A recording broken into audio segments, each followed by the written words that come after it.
ഡാ നീ ഇത്രയ്ക്ക് ടെൻഷൻ അടിക്കണ്ട, ഇതൊക്കെ ചീളി കേസല്ലേ. നീ വിചാരിക്കുന്ന പോലെ അങ്ങനെ ചീള് കേസല്ലാന്ന്. നീ അല്ലേ പറഞ്ഞു നിനക്ക് സിമ്പിളായി ഡീൽ ചെയ്യാൻ പറ്റുമെന്ന്. എടാ ഡീൽ ചെയ്യാൻ പറ്റും, പക്ഷെ അയാൾ വിചാരിച്ചാണോ ഇപ്പം ഞാനും അതുപോലെയാണെന്ന്. ഇത് തന്നെ എൻ്റെ പ്രശ്നം. ഇതിപ്പോ എന്താ ചെയ്യാ? ഡാ നിന്റെ നമ്പർ വാങ്ങിച്ചിട്ടുണ്ടെന്നല്ലേ പറഞ്ഞ? ഓ നിന്റെ നമ്പറിലേക്ക് മെസ്സേജ് അയക്കണ്ട. ഇല്ല, ഭാഗ്യം. എന്നാ ഇവന്റെ നമ്പറിലേക്ക് മെസ്സേജ് അയക്കുന്നുണ്ട്. അതെ, നിരന്തരം. അപ്പൊ നിന്നല്ലേ ഇൻട്രസ്റ്റ് ഇവനെയാ. എന്റെ മീശയും തടയൊക്കെ കണ്ട ആള് വരണ്ട. ഇതിപ്പോ എങ്ങനെയാന്ന് ഉറപ്പിക്കുക?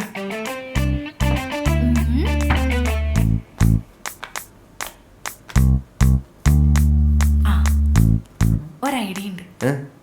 കമോൺ, നമുക്ക് ഒരാളെയും കൂടി പരീക്ഷിക്കാനായിട്ട് ഒറ്റയ്ക്ക് വിടാം. ആരെ? ഈ വീട്ടില് ഏതൊരാണിനെയും വളയ്ക്കാൻ പറ്റുന്ന ചുള്ളനാരാ?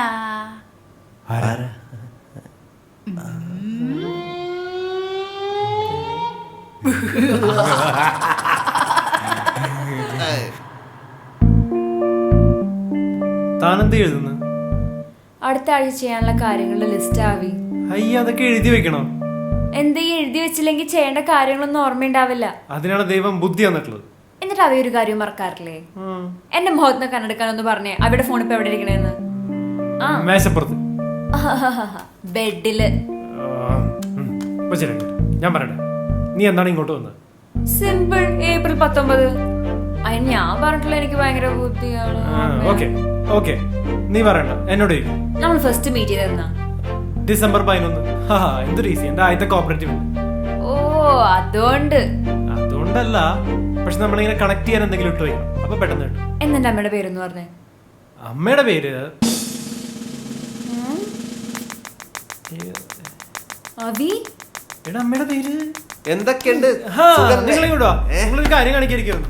അവരുടെ ഓഡിഷൻ വീഡിയോ ഉണ്ടോ? എവിടെ? ഇല്ല.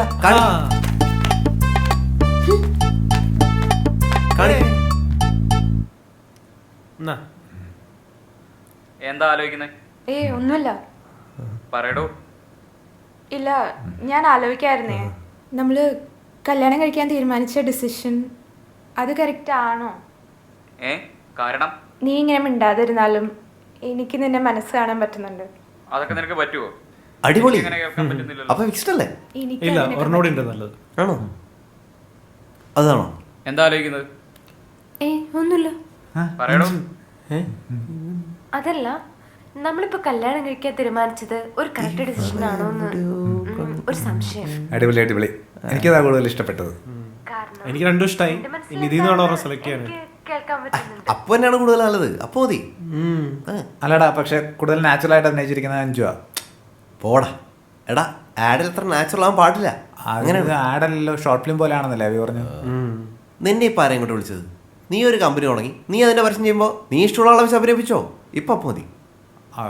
ആരാ നന്നായെന്ന് പറയാൻ പാടില്ലേ? ഞാൻ എഴുതിയ സ്ക്രിപ്റ്റ്, ഞാൻ എഴുതിയ കഥാപാത്രം ആരഭിനയിക്കണം ഞാൻ തീരുമാനിക്കും. ഹലോ, ഞാനും അവിൻ തീരുമാനിക്കും. ഓക്കെ. എടാ, അതിന് ഞാനിപ്പോ എന്ത് ചെയ്യാനാ? നീ എന്താ ഇങ്ങനെ സംസാരിക്കുന്നത്? പിന്നല്ലാതെ. എടാ, എനിക്ക് ഇങ്ങനെയുള്ള ആൾക്കാരൊന്നും സംസാരിച്ച് പരിചയമില്ല. എടാ, ഇങ്ങനെയുള്ള ആളെന്ന് പറയാൻ ഡിപ്രഷൻ ഒരു അസുഖമല്ല, ഒരു അവസ്ഥയാണ്. എടാ, നിന്റെ ഒരു ഫ്രണ്ടിനാണ് ഇങ്ങനെ ഒരു പ്രശ്നം വന്നിരുന്നെങ്കിൽ ഞങ്ങൾ വരില്ലേ ഹെൽപ്പ് ചെയ്യാൻ? നീ ഡീറ്റെയിൽസ് പറ. സംഭവം സിമ്പിളാണ്. അല്ല, ഈ ആശ്വസിപ്പിക്കൽ സിമ്പിളാണെന്ന് പറയാം. എടാ, പുള്ളിയുടെ കഥ കേട്ടാൽ കരഞ്ഞു പോടാ. അല്ലടാ സാമേ? നശിപ്പിക്കും. എന്താ കാര്യം? എന്താണ്? ഡാ, നമ്മുടെ മീനാക്ഷിയെ പോലെ പുള്ളിക്കും അച്ഛനും അമ്മയില്ല. ആകെ ഉണ്ടായിരുന്നൊരു അനിയനാണ് ഇന്ന് രാവിലെ ബ്രെയിൻ ട്യൂമർ വന്ന് മരിച്ചു പോയത്. അയ്യോ, ഞാൻ ഉദ്ദേശിച്ചത് കുറച്ച് നാൾ മുമ്പേ ഇതുപോലൊരു രാവിലെ ബ്രെയിൻ ട്യൂമർ വന്ന് മരിച്ചുപോയി. ദൈവമേ. ഞങ്ങളെ കണ്ട അപ്പം കെട്ടിപ്പിടിച്ച് കരച്ചിലാണ്. പുതിയൊരാളെ കണ്ട ചിലപ്പോൾ പറയുന്നത് കേട്ടാലോ പുള്ളി. നിനക്കാകുമ്പോൾ അതിനുള്ളൊരു നാക്കുണ്ട്. നീ എന്ന് വിചാരിച്ചാൽ എല്ലാം ശരിയാവും.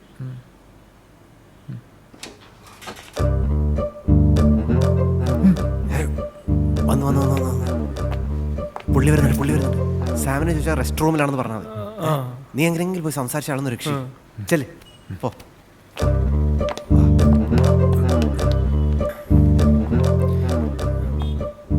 എക്സ്ക്യൂസ് മീ, കിരൺ അല്ലേ? അതെ. കിരൺ, ഞാൻ ആക്ച്വലി സാമിന്റെ ഫ്രണ്ടാണ്. ഓക്കെ സാം വാഷ്റൂമിൽ പോയതാ ഇപ്പോ. ആണോ? ഓക്കെ. എന്താ പേര്? അവിനാഷ്. ഹായ്, ഇരിക്കും. ആ അവിനാശ്, എന്താ പരിപാടി?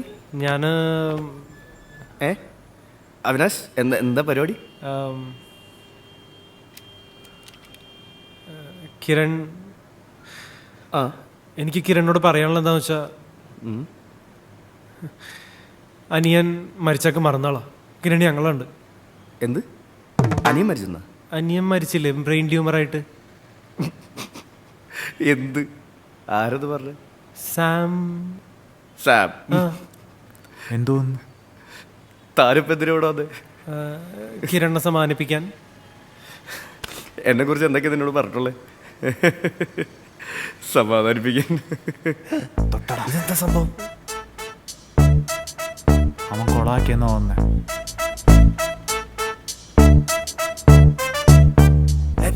അവനെ പിടിച്ച് നമുക്ക് ഇവിടെ നിന്ന് രക്ഷപ്പെട്ടാലോ? പോടാ, അവനോട് ഒറ്റയ്ക്ക് വിട്ടെ. നീ വാ, നമുക്ക് എന്താന്ന് പോയി നോക്കാം. അത് വേണം. അത് അത് പറ്റുമോ? അതാണ് മനസ്സിലാക്കുക. അല്ലാതെ ഹായ് സാം. ഹായ് കിരൺ. ഞാൻ പറയായിരുന്നു നമുക്ക് ഇന്ന് രാത്രി ഒന്ന് കൂടുന്നതിനെ പറ്റി. കൺഫേംഡ്. ഞാൻ പറഞ്ഞില്ലേ അവന്മാരെ പറ്റി? മണ്ടന്മാര്. എന്താ എന്റെ സാം DAG ബ്രോസ്, ഞാനൊരു ഹോമോസെക്ഷൽ അല്ല, ഒരു ബൈസെക്ഷലും അല്ല. എനിക്ക് അന്യമതത്തിൽപ്പെട്ട ഒരു പെൺകുട്ടിയെ ഇഷ്ടമാണ്. പക്ഷെ ഞാനിതിപ്പോൾ അനൗൺസ് ചെയ്താൽ അത് അവളെ ബാധിക്കും. അതാണ് ഞാൻ പിന്നെ സാമിനോട് അതിനെക്കുറിച്ചൊന്നും പറയാതിരുന്നത്. പിന്നെ എൻ്റെ പെരുമാറ്റങ്ങൾ സംശയം ഉണ്ടാക്കും, അതെനിക്കറിയാം. അതിന് കാരണമുണ്ട്. കാരണം എനിക്ക് കുറേ ഗേ ഫ്രണ്ട്സ് ഉണ്ട്. അവരുടെ ഈ വശം മറ്റുള്ളവരറിഞ്ഞാൽ പിന്നെ അവരോട് ഇടപഴകാൻ ഇത്തിരി ബുദ്ധിമുട്ടാണ്. നമ്മുടെ സമൂഹത്തിലുള്ള ഈ ഫോബിയ മാറാൻ നമ്മൾ തന്നെ സപ്പോർട്ട് ചെയ്യണം. അതിന് ഞാൻ എന്നെ കൊണ്ടാവുന്ന ചെയ്യുന്നു. ശരിയാണ്, ഞാൻ തെറ്റിദ്ധരിക്കപ്പെടാം. പലപ്പോഴും ഇതുപോലത്തെ സിറ്റുവേഷനുകൾ ഇങ്ങനെ എക്സ്പ്ലെയിൻ ചെയ്യേണ്ടി വരാം. എന്നാലും കുഴപ്പമില്ല, ഞാൻ എൻ്റെ ഫ്രണ്ട്സിന് വേണ്ടിയല്ലേ ചെയ്യുന്നത്. മതി. ഇനിയും തന്നെ കൊണ്ട് കൂടുതൽ പറയിച്ചു കഴിഞ്ഞാൽ കുറ്റബോധം കാരണം എനിക്കൊരാഴ്ച ഉറങ്ങാൻ പറ്റില്ല. എനിക്കൊരു 2-3 ആഴ്ച ഇങ്ങനെ ഉറങ്ങാൻ പറ്റില്ല. കുറ്റബോധം മാറാൻ ഒരു വഴിയുണ്ട്. എന്താണ്? ഒന്ന് അറിഞ്ഞ് കിരണിനെ കെട്ടിപ്പിടിച്ചാ മതി.